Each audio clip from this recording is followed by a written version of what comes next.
Hello, my name is Marian De Tulio. What do you think has more G-force, a space shuttle or a Formula One car? You would think it's the space shuttle. It needs a lot of force to be able to exit to space. However, it has 3 G-force compared to a Formula One car that has between 6.3 at heavy braking and 6.5 in lateral turns. I am the mother of a go-kart racer myself. The drivers undergo a true sacrifice and a seat is never guaranteed. Today we'll be discussing how a driver is developed and how in today's world it's more about money than talent. Drivers start at a very young age, between 3 and 4 years old. They are introduced to go-kart. The go-kart has 2 pedals, accelerating and braking. They do not have a seatbelt, and this is done on purpose because you want the driver to eject in case that they flip. You don't want the heavy go-kart to fall on them.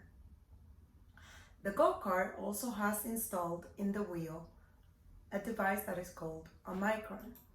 The micron will measure the acceleration, the temperature of the engine, and also the RPMs.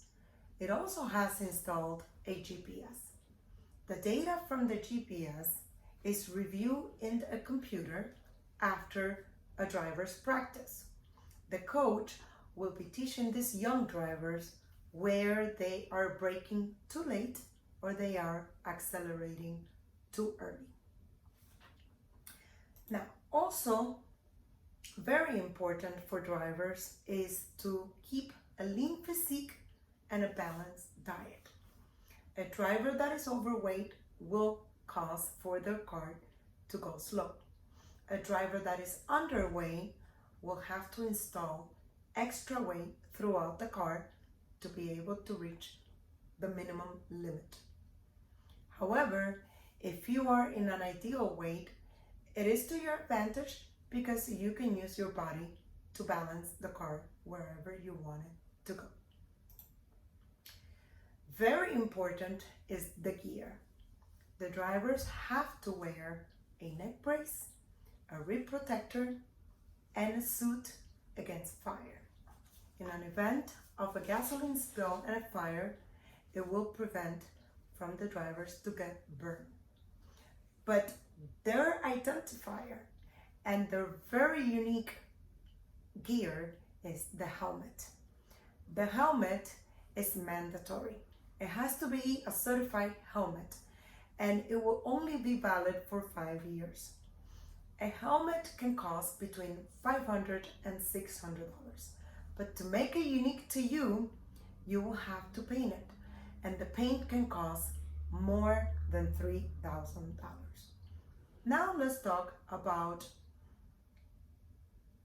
the difficulties to make it to the top, and that is money. Drivers have to have very strong sponsors. The sponsors will look into investing in the demographic area of their interest.